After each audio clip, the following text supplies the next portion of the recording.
Hi everyone. तो आज हम लोग करने वाले हैं एक फंक्शन का डोमेन और रेंज होता क्या है और वो किस तरह से निकाला जाता है। तो without wasting time let's start our lesson.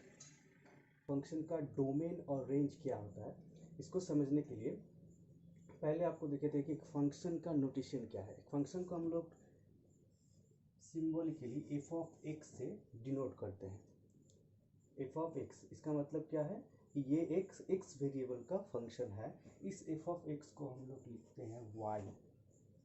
That means f of x and y both are same, ये दो एक ही नोटेशन है। अगर हम वाई लिखें तो भी वो एफ ऑफ एक्स को ही डिनोट करता है।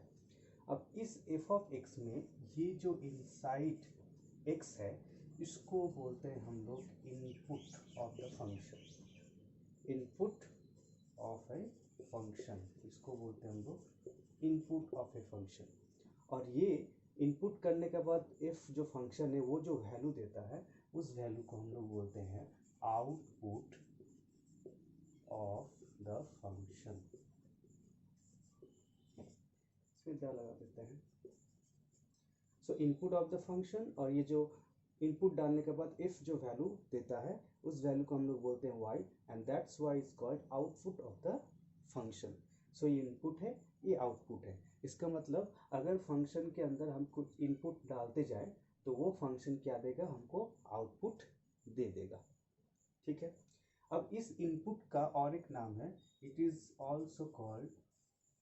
Called independent.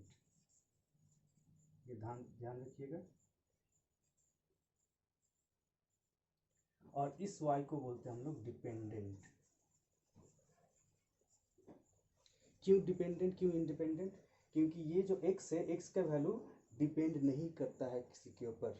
हम x का वैल्यू रियल नंबर से कुछ भी ले सकते हैं, बट जब हम x का वैल्यू रियल नंबर से कुछ भी लेंगे तो ही मेरा y का वैल्यू आएगा। इसलिए y डिपेंडेंट है किसके ऊपर, x के ऊपर।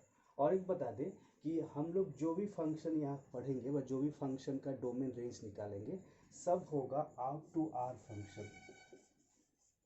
आर टू आर फंक्शन मतलब real number to real number. हम लोग जो भी फंक्शन यहाँ डिफाइन करेंगे वो दो सेट होगा रियल नंबर के अंदर।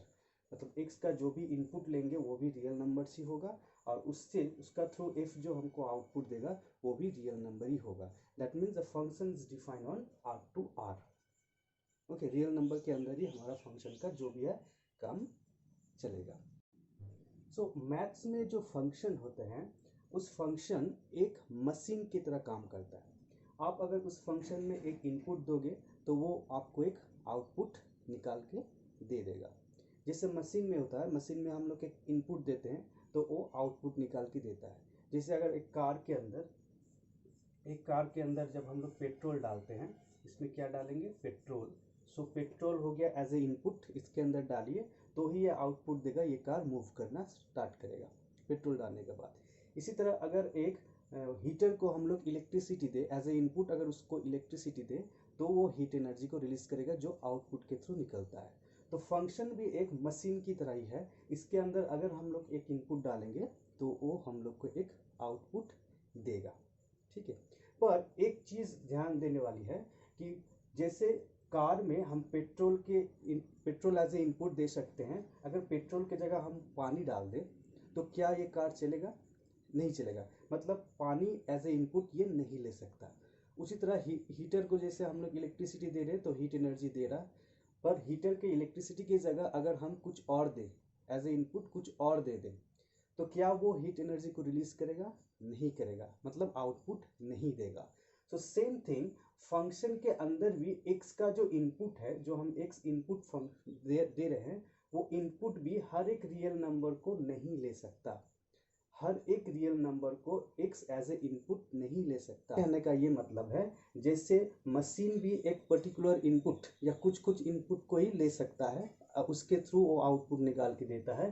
फंक्शन भी रियल नंबर से, हर एक फंक्शन रियल नंबर से, कुछ फंक्शन एक्सेप्शनल है जहाँ पर all real numbers as a input support कर जाएगा, बट फंक्शन भी क्या करेगा, हर एक रियल नंबर को एज ए इनपुट नहीं ले सकता है।